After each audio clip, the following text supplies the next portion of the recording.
But there we go. That was Ilse's notebook. And just to get into it like right away, the connection there, I think, between this episode and the first episode of season 2 is the whole notion of a Titan speaking to a human. And I am actually glad now that we watched this one after that first episode of season 2, because we wouldn't have gotten that big what the fuck thing like when the Beast Titan, you know, spoke first to Mickey. So yeah, that was a good decision there. Thank you to our wonderful moderators, who's also guiding us on this journey, so to say. But very interesting episode. Quite uncomfortable to watch some of those scenes, and especially the ones that had to do with Ilse and that Titan who spoke to her and called her Miss Ymir, or person of Ymir, first off, and bowed to her, and then she started asking questions, and it seemed like it wanted to tell her, but it just couldn't, and like so much so that it was hurting itself in the process.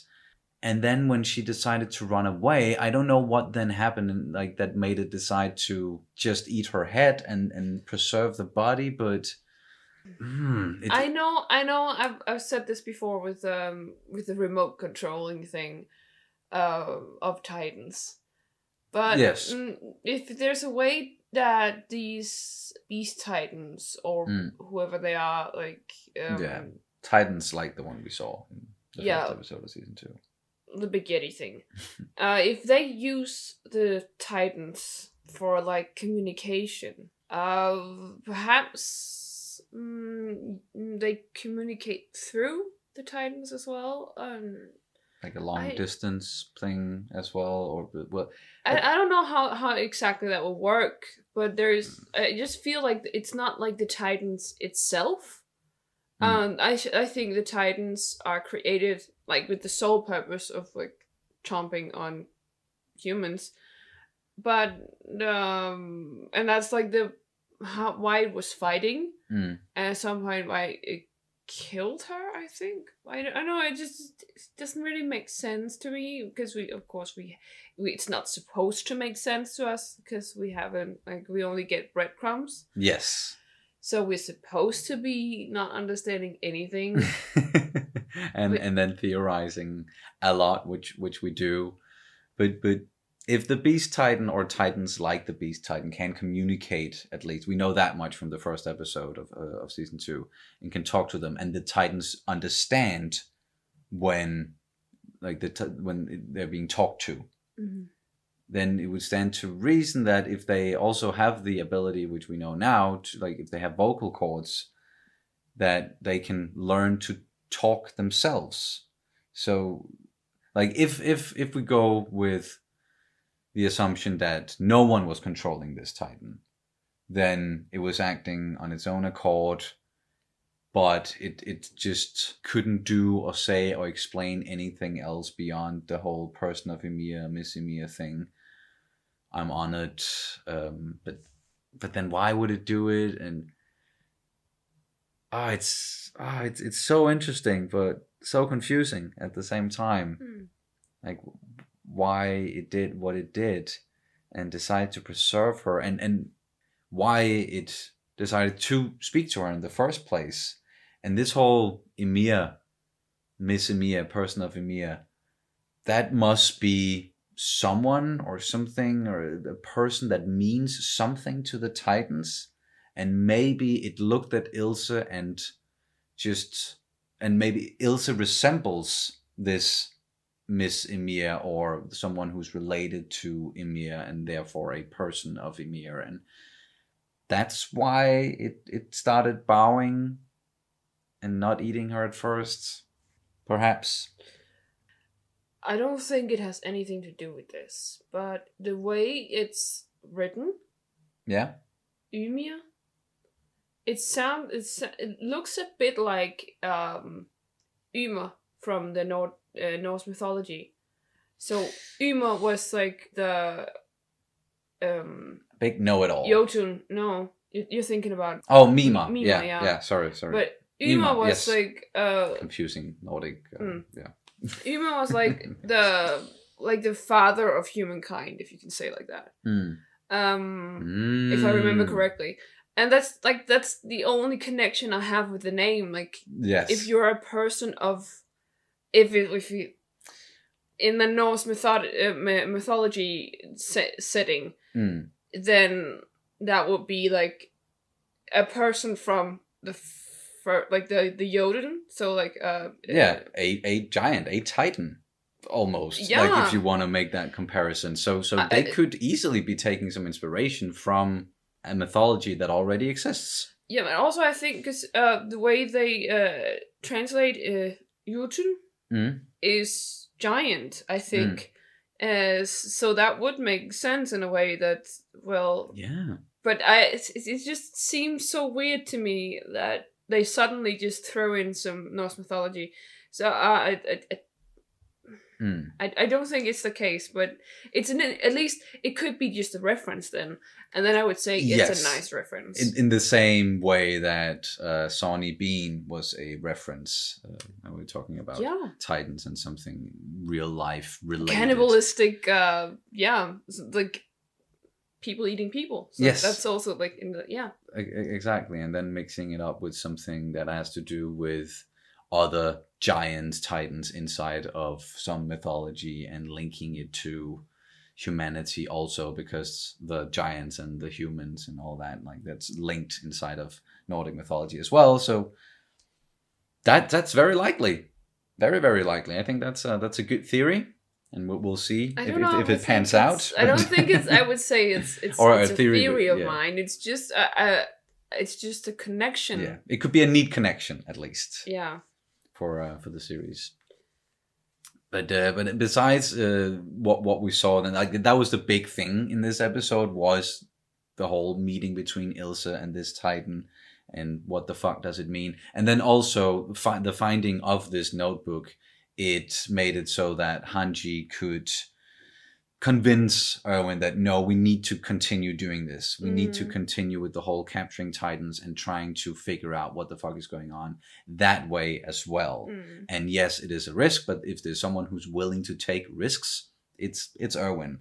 So if you can just convince him, and she was able to do that in the end, and even caught Titans without any casualties, and that's impressive, because it seems like every time they just go outside the walls, there are casualties, no matter what the fuck they're doing. But it seemed like the way they caught it, because it looked like they were caught up against the wall, so they must. It looked a bit like they have used the wall to lure them in. Or maybe they've used some from the garrison. No, I think cervical. Maybe they just have used like bait, and then they just caught them up against the wall, and then it's not important, but I think it's just like it really goes to show that you can really upgrade through your knowledge. You can really upgrade and make fewer casualties, and that's why we do science, right? Or at least certain types of science is to upgrade. It's to understand, like this understanding. You have to put it into perspective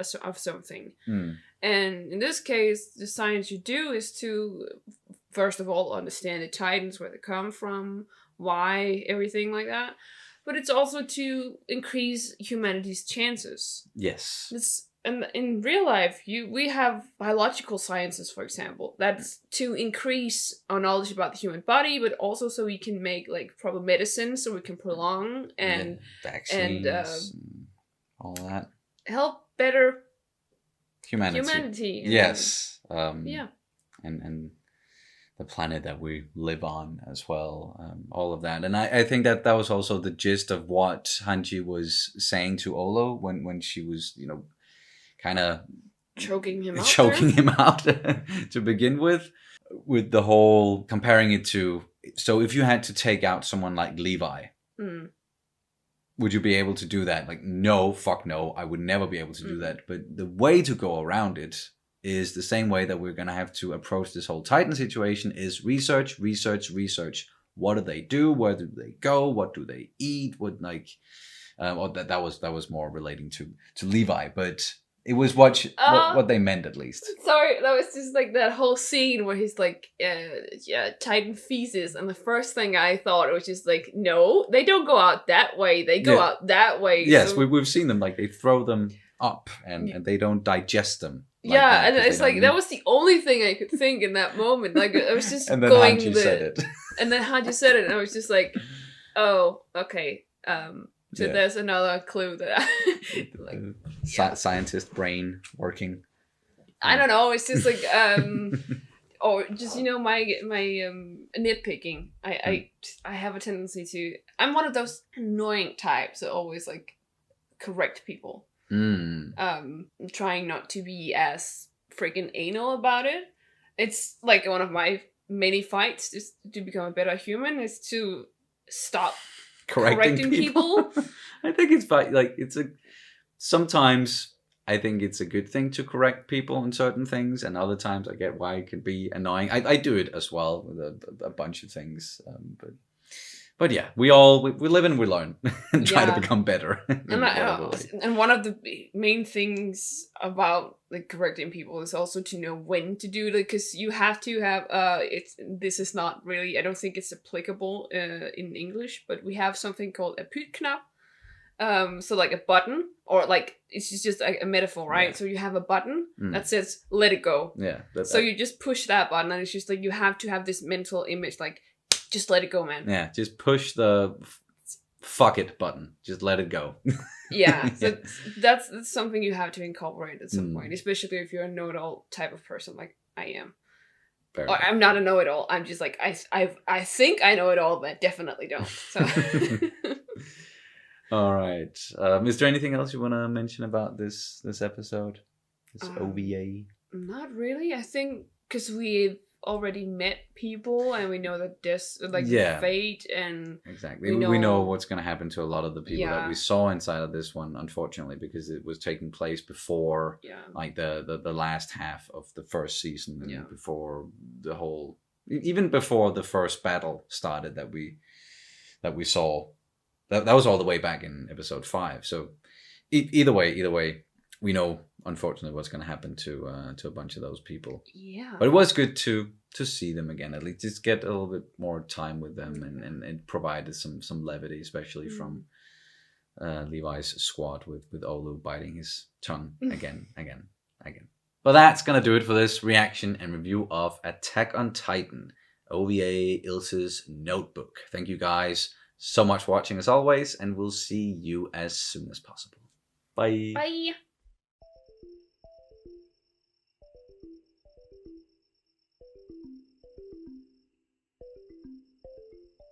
Yeah, so that's something you have to incorporate at some point, especially if you're a know-it-all type of person like I am.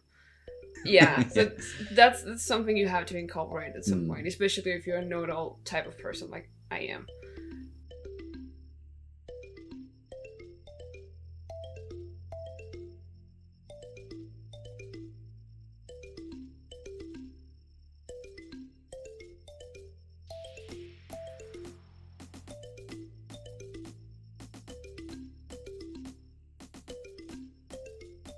Especially if you're a know-it-all type of person like I am.